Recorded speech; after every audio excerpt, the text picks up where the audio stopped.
Did the old lady die yet? I glared at the guy, feeling angry.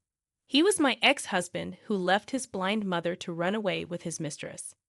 It was hard to believe he was raised by my kind mother-in-law. His words made me even angrier. You must have had it tough, huh?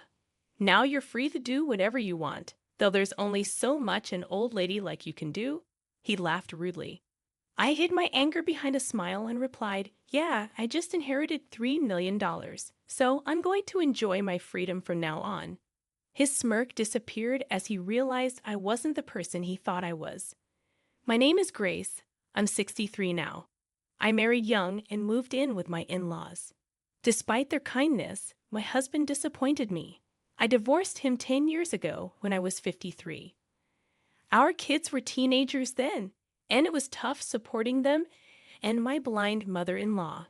My ex-husband, John, and I met at work when I was 18. He was older and seemed reliable. We got married despite my parents' objections. I quit my job to take care of his parents and manage the household while he worked late. One day, I bumped into a former colleague of my husband's at the grocery store. Naturally, we started chatting about my husband and me. The colleague said, your husband, Mr. Young, always leaves work early because he's worried about you, Grace. He's such a wonderful husband. I couldn't believe what I was hearing. My husband always came home late, never early. There must have been some mistake. But in the moment, all I could do was give a nervous smile and agree, yes, that's true. When I got home, I brought it up with my husband. I had intended to subtly mention it, saying something like, you've been coming home late recently. Can't you come home a little earlier? I feel bad for your father. It seems a little embarrassing for him to be cared for by a woman. Can't you at least help him bathe? But before I could finish, my husband snapped at me. What? I'm working, you know. I'm not just goofing off.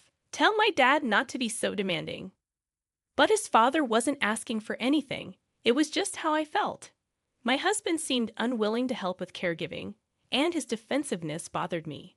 I had a sinking feeling that I was right about him, but I was too scared to confront him. I had married against my parents' wishes, so I didn't have a home to return to. Plus, I worried about my in-laws' well-being.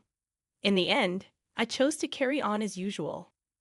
Then one day, I thought about getting an electric wheelchair for my father-in-law. Currently, he managed with a cane and a manual wheelchair, but an electric one would allow him to take short strolls. If I put my blind mother-in-law in the wheelchair and pushed her, we could go on longer walks. I talked to my husband about it, expecting him to agree, but his response was lukewarm. Huh, do we really need it? He grimaced. I'm barely making ends meet with my income. Do we really need to spend money on that? We weren't wealthy, but if the wheelchair could bring even a little joy to my in-laws, I didn't see it as a waste of money. So, I suggested to John that maybe we could take out a loan to buy the electric wheelchair for my father-in-law. He seemed somewhat agreeable, warning me not to cause any trouble. I couldn't tell my in-laws exactly what he said, but I gave them a positive message, indicating we could borrow from the bank. My father-in-law was thrilled, and we went to the bank together to set up the loan and purchase the wheelchair. They were overjoyed with it. However, not long after, my father-in-law passed away. My mother-in-law and I were devastated, but John complained, saying he left us with debt. He seemed to have forgotten the happiness the wheelchair brought them. Now it was just my mother-in-law and me living together. She could manage some things herself despite being blind, so my caregiving duties lessened. John suggested we have children, and despite my doubts about him, we eventually had two. But even after the kids were born, he didn't change much. My days were consumed with chores and childcare, but my mother-in-law's happiness kept me going. Despite all this, John continued to come home late, even on his supposed days off. His lack of affection towards my mother-in-law and the children became more apparent. One Saturday, he planned to work instead of taking my mother-in-law to her medical checkup, which we had arranged beforehand. He argued that it was my job as a housewife to take care of her. His words hurt me deeply. I realized then that he only married me because he thought I would take care of his parents. I was filled with regret for marrying him. When I confronted him, he left and never returned. A few days later, he sent a letter divorcing me and stating he wanted nothing to do with the debt or us. Exhausted and hurt, I decided to inform my children and mother-in-law about the situation before moving forward with the divorce. My mother-in-law was the most shocked when she heard about the divorce. She kept repeating how sorry she was while crying. "You've made me happy, Grace, along with my grandkids Mary and Jack. But if you're getting divorced, then I'm like a stranger. I'll live on my own. It'll take time, but I will move out," she said. I replied firmly, holding her hand, "You're no different from my real mother, and you're the only grandmother for my children. We don't need to worry about our future. We're still a family even after the divorce. Let's live together as we have been." My mother-in-law thanked me through her tears. However, I couldn't help but worry. Without my husband, even for all of his flaws, the financial situation became dire. I searched desperately for a job, but no one would hire me after being a housewife for so long. Mary and Jack offered to work, but my mother-in-law intervened, suggesting I focus on continuing education without worrying about work. We were puzzled by her suggestion, but life continued as usual, even feeling more comfortable than before. I filed for divorce through my lawyer, with no desire to see my ex-husband again. My mother-in-law wanted to report him missing, but I couldn't bring myself to care. Eventually, she passed away, joining my father-in-law. My ex-husband, her son, never appeared again despite her efforts to find him. Now, unexpectedly, my ex-husband stands before me while I'm out shopping. He tries to engage in conversation, accompanied by a much younger woman. His disrespectful remarks about my deceased mother-in-law infuriate me. But I hold back my anger. Instead, I calmly inform him of my inheritance and the smooth process it was without him around. His reaction is shock and disbelief. As I turn to leave, he desperately calls out to me, but I walk away, leaving him behind, pale and stunned. I couldn't resist feeling a sense of satisfaction. I had no intention of telling him anything, but perhaps he should know how foolish he's been. "You're kidding me, I'm her son, right? I didn't hear about any inheritance. I should have a right to a share too," he protested. His words only made me smirk. "Well, yes, but you were gone. Did you know that after 7 years of disappearance, you are considered legally dead? So your mother-in-law's inheritance was willed to me, your eldest son and eldest daughter. You have no role in this anymore," I explained. My ex-husband looked dumbfounded, and I almost burst out laughing. I understood why my mother-in-law had told me to file a missing persons report after she had passed. A lawyer appeared, explaining everything to me. My mother-in-law's family owned land, and despite severing ties, she had the right to inherit. She had never disclosed it, and we were able to live without any worries thanks to her inheritance. Once I had asked her how she managed her money, and she replied, "I'm using it as I please to live a happy life with my family." Though it wasn't a pension, she spent it freely, and we gratefully accepted her offer. The inheritance she received was substantial, far more than she could ever use in her lifetime. However, the existence of my husband posed a problem. If things remained the same, he would inherit everything. But during her consultation with a lawyer, my husband disappeared. She believed he had finally cut ties with us.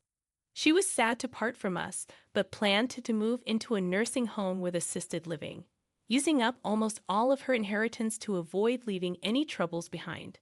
My eldest son, eldest daughter, and I all reassured her that we saw her as a family member and wanted to continue living as we had been. It was a joyous moment for my mother-in-law. Wanting to pass on her inheritance to us, she followed her attorney's advice and filed a missing person report for my husband. Following the law, after 7 years, he was legally treated as if he had passed away. When my mother-in-law passed away 1 year later, her inheritance was passed on through lineage to her oldest son and daughter, in place of my husband. Though I had no rights to inheritance, she left a will including me as well, ensuring we received her loving legacy. Upon hearing my words, my ex-husband was left in shock, mouth agape. It served him right. He then contacted me, claiming he should have a share in the inheritance. I couldn't believe how audacious he was. There's no inheritance for someone who's legally dead. I've told him many times, but he's not convinced and insists on discussing it further. I consulted an attorney. For my ex-husband to inherit anything, there would have to be various procedures, such as retracting the missing person report. I had no intention of giving him a single penny. If he wanted to inherit, he would also have to pay inheritance tax. When I told him this, he fell silent. Our children were present during our discussion.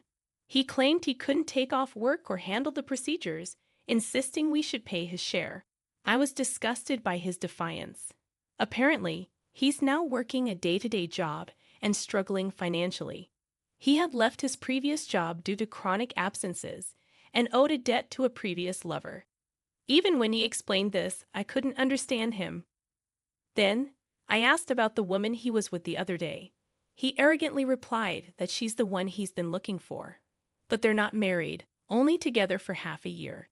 My eldest son couldn't help but laugh, while my oldest daughter and I were speechless. When I asked about the woman he left with after our divorce, he said she couldn't make him happy and left nonchalantly. It seems like my ex-husband hasn't quite realized that he's been the one getting dumped all this time. He's been flitting from one woman to another, trying to cling to his youth. You're an old man. Stop acting like you're still young, I advised him, but it fell on deaf ears. He insisted that his current girlfriend was his destined woman, and I knew there was no use arguing with him. Thanks to our encounter, I found out where he lives now. Apparently, he's in an apartment in the next town over, under his girlfriend's name. My oldest son, using the money my mother-in-law gave us, bought the whole building and became the landlord. He didn't do it to help his father. Instead, he's strict about rent collection, unlike the previous landlord. It's like his way of saying, "You've caused enough trouble. Now it's time to face the consequences." My ex-husband eventually came begging for forgiveness, admitting he failed as a parent and a spouse. But I couldn't just forgive and forget. He asked if Jack could cut him some slack on the rent, but I reminded him that if he had been a better father, he wouldn't be in this situation. My words left him speechless, and he left without a word. In the end, he got kicked out of his apartment due to rent arrears and ended up in a rundown place with drafty rooms. It seems he's still struggling day by day, taking whatever odd jobs he can find. He even broke up with the woman he was with, probably because he couldn't support her anymore. Our family, on the other hand, is thriving, thanks to my mother-in-law's legacy. We've invested wisely in real estate and stocks, ensuring a steady income. We have time for leisure activities like traveling, and my eldest daughter is getting married to a kind and caring man. Despite the hardships we faced, we've overcome them and found happiness in the present.